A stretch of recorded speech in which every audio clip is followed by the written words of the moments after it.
മുൻ എംഎൽഎയും CPM നേതാവുമായിരുന്ന S Rajendran ബിജെപിയിലേക്ക് ഒരു മാസത്തിനുള്ളിൽ അംഗത്വം സ്വീകരിക്കുമെന്ന് രാജേന്ദ്രൻ റിപ്പോർട്ടറിനോട് പറഞ്ഞു. കഴിഞ്ഞ ദിവസം ബിജെപി സംസ്ഥാന അധ്യക്ഷൻ രാജീവ് ചന്ദ്രശേഖറുമായി കൂടിക്കാഴ്ച നടത്തി. 2021 നിയമസഭാ തെരഞ്ഞെടുപ്പിന് ശേഷമാണ് എസ് രാജേന്ദ്രൻ പാർട്ടിയുമായി അകന്നത്. എസ് രാജേന്ദ്രൻ ബിജെപിയിലേക്ക് പോകുന്നു എന്ന അഭ്യൂഹങ്ങൾ കുറെ കാലമായി നിലനിൽക്കുന്നുണ്ട്.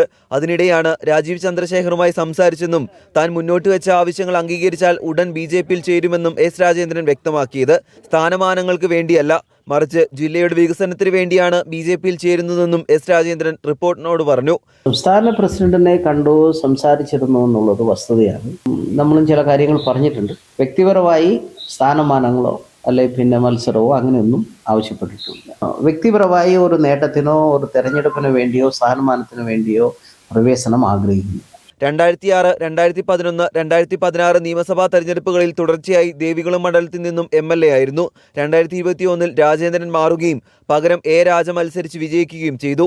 എന്നാൽ പാർട്ടി വിരുദ്ധ നടപടികൾ എസ് രാജേന്ദ്രന്റെ ഭാഗത്തു നിന്നും ഉണ്ടായി എന്ന കണ്ടെത്തലിലാണ് ആദ്യം സസ്പെൻഡ് ചെയ്തത്. പിന്നീട് പാർട്ടി തിരിച്ചെടുക്കാൻ തീരുമാനിച്ചെങ്കിലും എസ് രാജേന്ദ്രൻ വഴങ്ങാതെ അകൽച്ചയിലായിരുന്നു. ദേവികുളം നിയമസഭാ മണ്ഡലത്തിൽ ബിജെപി സ്ഥാനാർത്ഥിയായി എസ് രാജേന്ദ്രൻ മത്സരിക്കാനും സാധ്യത തെളിയുകയാണ്.